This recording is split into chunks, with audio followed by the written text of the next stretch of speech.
and I'm the apprenticeship coordinator for the state of Wisconsin for the laborers. I guess the reason we're here is to give a little idea of what our program has to offer. Each trade program, as far as apprenticeship goes, has a little different way that they're run ourselves. With Craig Ziegler here, he is the training director of our actual training facility. So for the apprentices, we do our own training. Our training facility is in DeForest, Wisconsin. So all of our apprentices from the entire state come right down to our training center for their training. And the bulk of our training is done in a bulk type training. So we do a 1, 2, or 3 week type courses. And I'll have Craig talk about this a little later on. Today we have with us Reginald Moss. Reggie's out of Milwaukee local. I've handed around kind of a diagram of the state of Wisconsin. There are 5 laborers locals located in Wisconsin, and we have all of those different locals are coming to our training facility. And that's the apprentices I have. Right now we've got 175 apprentices in the state of Wisconsin. At the peak of last year we were up to about 213 apprentices. So currently, due to graduation, termination, cancellation, they found out that maybe this career path wasn't the right one for them. Currently we're at 174 apprentices. Happy to have Reggie with us today. He volunteered to come over with a little persuasion. And, so we brought him. He is in his final class actually. Reggie, would you like to let them know a little bit about your history? You started in 09. I started as a truck driver, and I went over to M-Trans, trying to use my CDLs to the fullest, and completed M-Trans, and went to the laborers and took the test and went a little further with it. I've done 4 years of heavy highway, and I've done 1.5 years now building trades. So that's pretty much it in a nutshell. A little short. Okay. Like I said, I wanted to use my CDLs to the fullest. Also make more money to provide for my family. So going into the construction trades, I knew it was going to be good money. Along the way I learned that it takes a lot of hard work, and it's something that you have to want to do and not just do just for the money.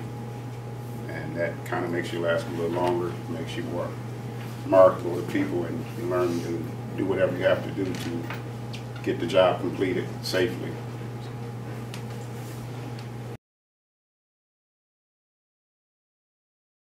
I knew somewhat about it.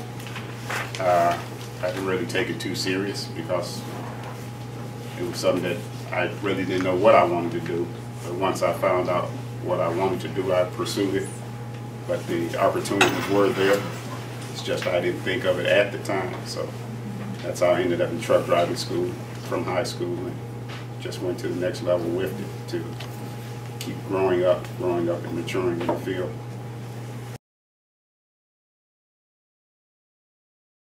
It's something that you can always use. It's something, if you have kids, that you can teach them how hard work pays off, and you can see the fruits of your labor. You can also reach back as an apprentice, and a journeyman puts you under his wings and show him what he knows, and it kind of helps you grow as a person overall.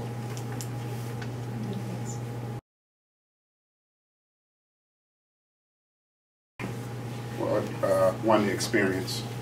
You need to come in and learn how it goes, what it takes, and then you can appreciate it a little more.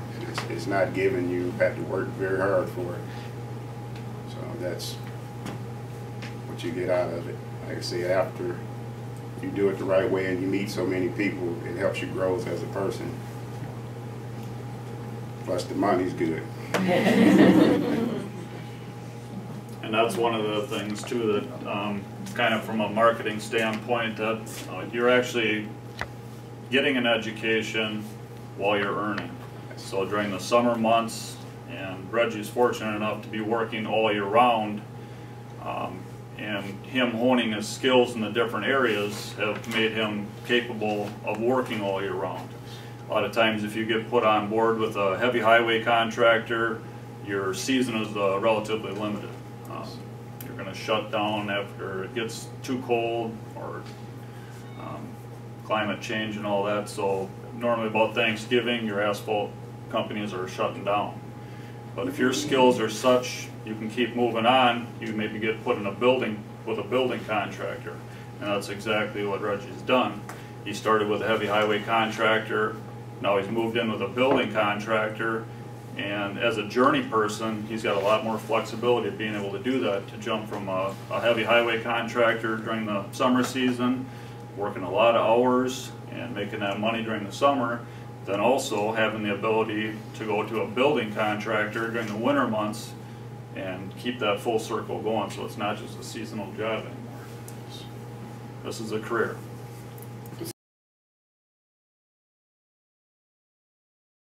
First, we start off with stretching. We do exercise. We have an integrated work plan when we start off, what we're going to do, what we're trying to accomplish by the day. After break, we have more stretching. It's more safety orientated.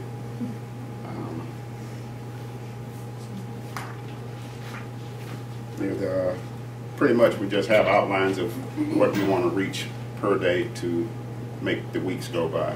Building trades, we go physically indoors sometimes out. That's from taking the walls down, doing the whole room out. Come back in, clean it up, and put new walls back in. However the company wants it built, that's how we'll put it back. That's my duty.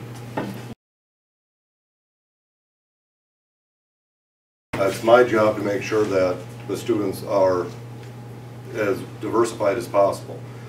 We have over 20 to 30 classes we teach. We cater to the contractors. It goes anywhere from a general construction class, which is for the new incoming construction worker, no matter what their age.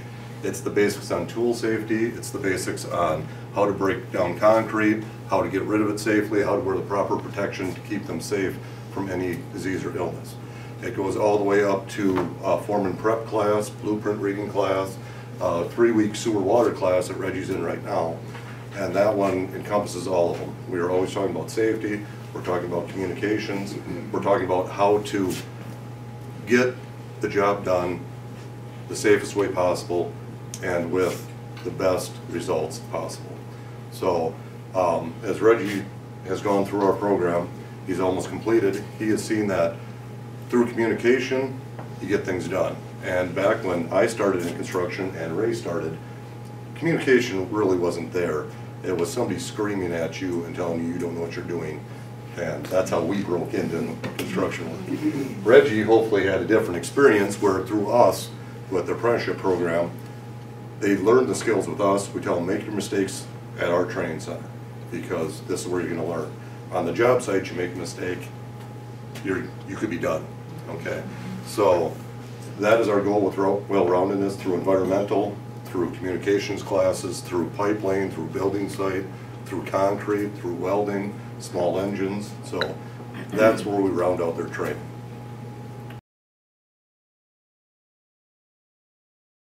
It is set up for 400 hours of classroom and 4,000 hours in the field. So it all depends on how the economy is and when we can get them in and out. Okay. Short side is about 2.5 years. I do set up all their training, and typically where we do the bulk of our training is like right now. The winter months is when we get all of our training done, or the bulk of our training done. We do offer classes throughout the summer, but the hope is everybody's back to work, and those classes don't always fill up, and if they don't fill up, we don't hold those classes. And we've got plenty to do at the training center outside of doing classes in the summertime. So I set up the training. I like to get about 144 hours in each apprentice per year, and in the hopes that in about 3 years that they're complete with their 400 hours of training.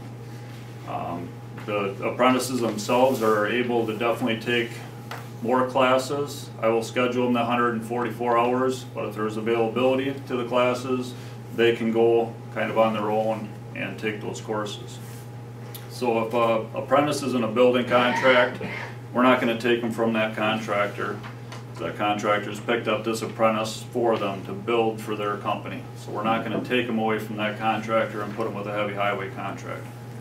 However, if they're laid off from that contractor, they could potentially end up with another contractor.